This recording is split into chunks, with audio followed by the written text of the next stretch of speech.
Hello everyone, Spaced Oyster here, and welcome back to Final Fantasy XII The Zodiac Age.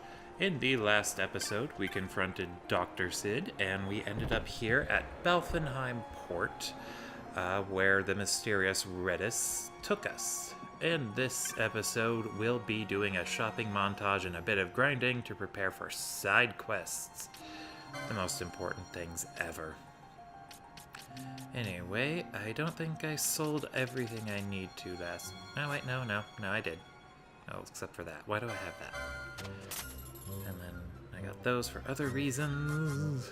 Okay, yeah, gonna sell this stuff, and then I'll show you the Cerrobi Steppe, which at this point in time is the best place to go for grinding, because that's where they got all the good stuff. Nothing in the bazaar. Why am I looking at that? Anyway, Balfenheim has the strongest stuff you'll be able to buy, so definitely take a look. For now, what I'm going to definitely want to pick up is a platinum dagger for Vaughn, a morning star for Fran, and then I'll need that spica for Penello if I can get enough money for it. Yeah, this is why we're all grinding now.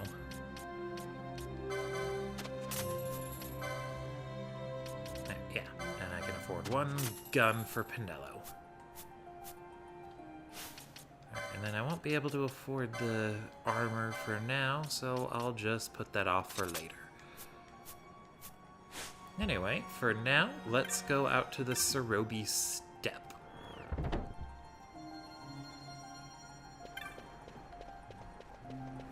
But Balfenheim is the last location you're going to find that actually sells upgraded stuff, whether you're playing on PlayStation 2 or the Zodiac Age. So just make sure to look around, find everything you want, and then buy it all.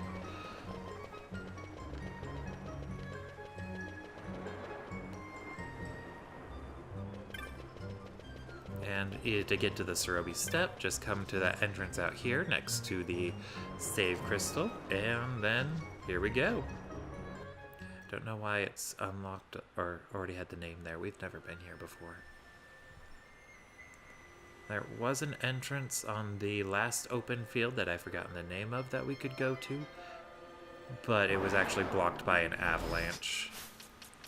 And I forgot to turn off gambits. So let's turn off decoy because I don't need that at the moment. And yeah, we're good with all the boys. There are lots of flying enemies here, so I'm actually going to equip Vaughn with his halberd. And Balthier is sadly going to have to do with a bow instead of his great sword that he found. But we got Bandicorals, which, like their regular versions on that last plane, are weak to ice. But yeah, lots of flying enemies. They're annoying and I hate them. But unlike on the Fawn Coast, where I was starting to consider dropping Balthier, there is no weather condition here that affects accuracy with ranged weapons.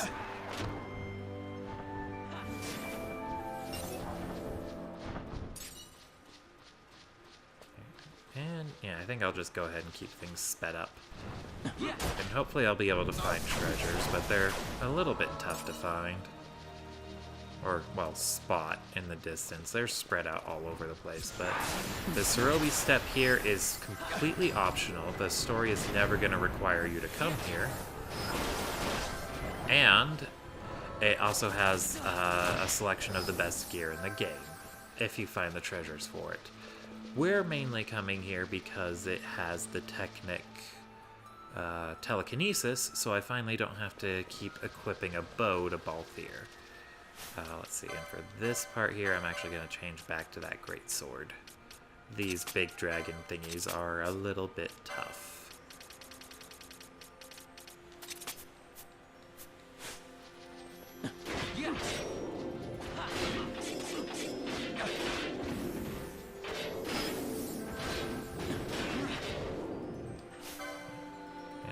42. I'm technically underleveled for this, but that is a-okay. And it looks pretty much exactly the same way that Tiamat does. So they're already recycling boss designs.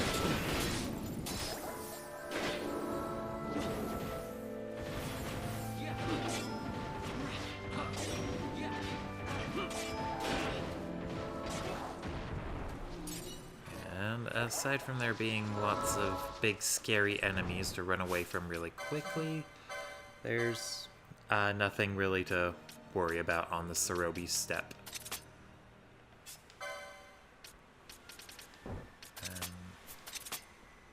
Parallel arrows, yay! Okay. Well, these birds are extremely annoying. If you did any grinding on the Fawn Coast, you'll remember them pretty well. They like to use kamikaze, and you get nothing for your efforts. They're amazing. Truly the best enemies ever. 10 out of 10. I love them so much. Lobos. Silver Lobos. I thought these were the exact same ones from the Fawn Coast, but no, they just forgot to change the color on the recolored enemies.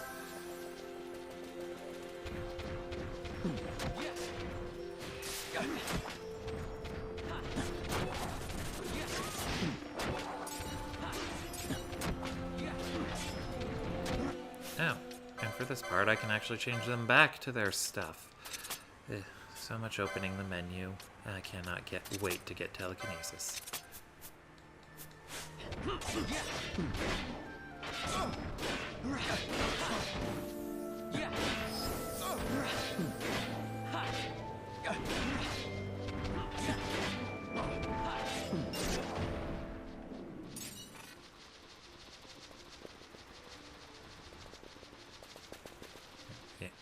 Speaking of which, I don't quite remember exactly where it's at.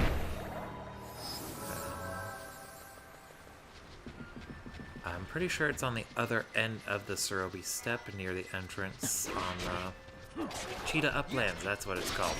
I just remembered the names. It's near the entrance to the Cheetah Uplands, so I guess I'll just quickly make my way there, and then I can finish grinding off screen. Yeah, that seems like a good evil plan.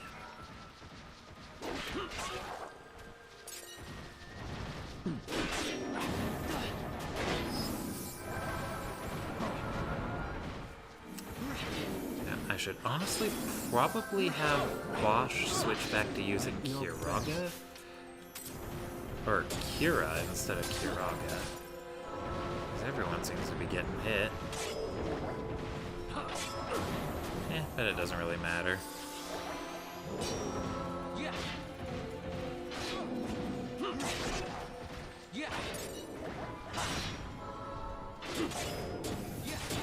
Oh, this is called a shield worm. I think I called it a ringworm. I don't know why I called it that. That was the hunt from earlier. But he's actually giving me a good run for my money for once.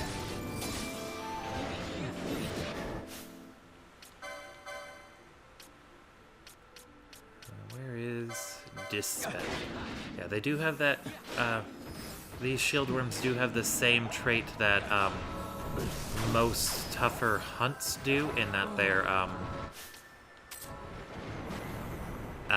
their defenses skyrocket when they're low on health, so you'll start doing less and less damage as the battle goes on. It doesn't help that they can use Restore too.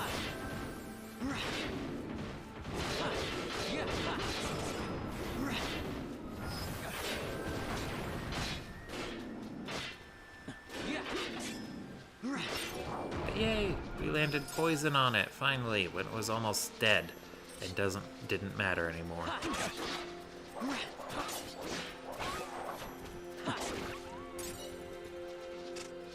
Oh! I forgot. I forgot to change my gambits back. From lowest max HP to just lowest HP. I'm so forgetful these days.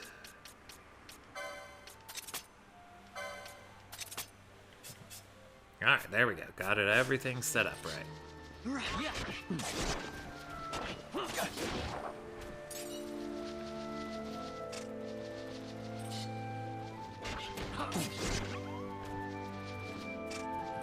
Then I think we just go...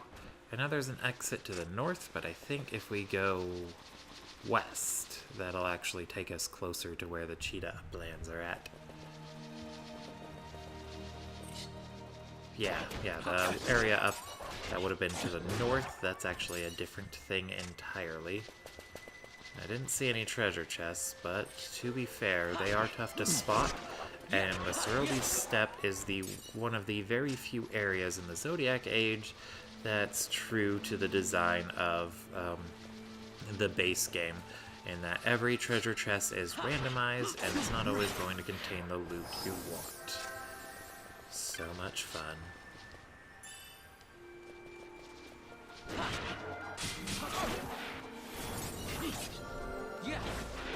I mean, there are a few exceptions to that, namely telekinesis, so that's at least useful.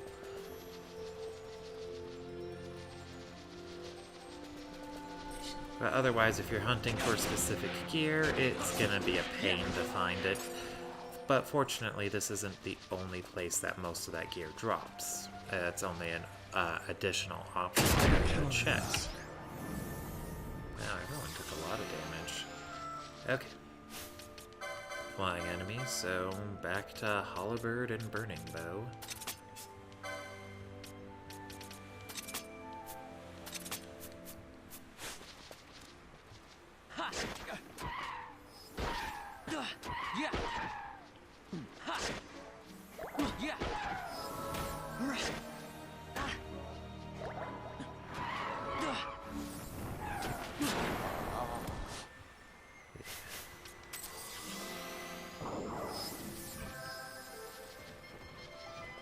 I'm gonna try and stick to the wall here where there are fewer enemies.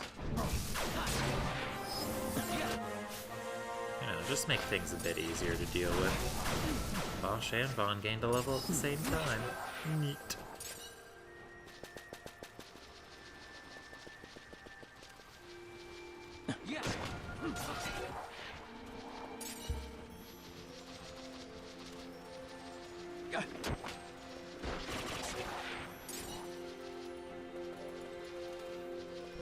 I think I'm getting close to where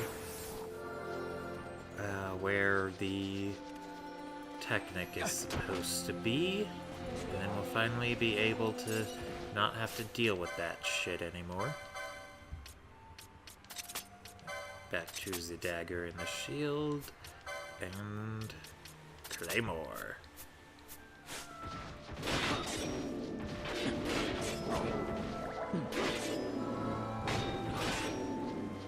Yeah, they're still gonna target the weaker enemies that end up wandering over, but that's not necessarily a bad thing. Although it is when they can't land a hit to save their lives.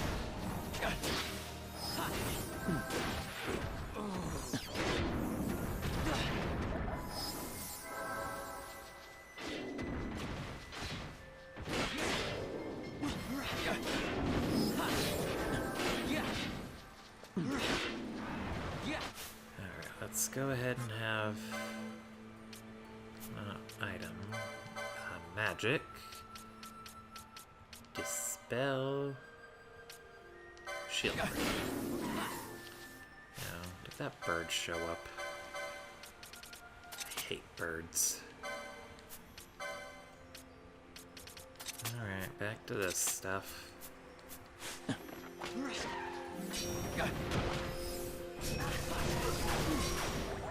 I guess if you want to make things very easy for dealing with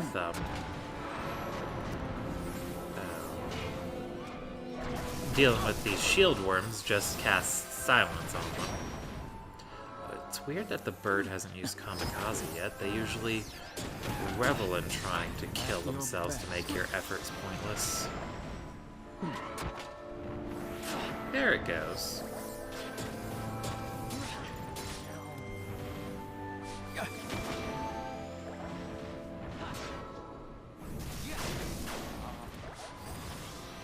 gonna try changing Bosch back to using Kira instead of Kiraga.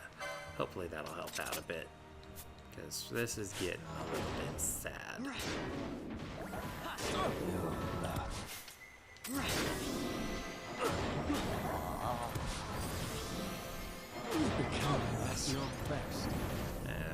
Very sad.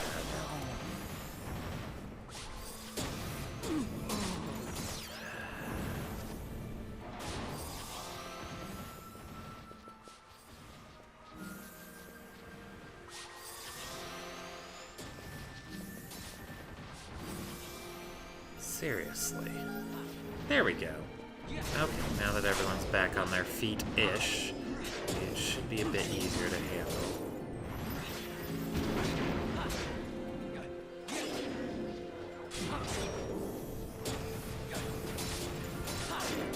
Yeah, just a bit.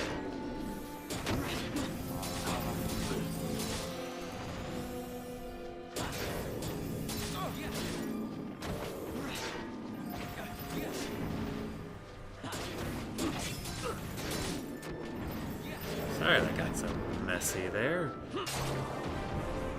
But worth it. Level up. And that treasure right here.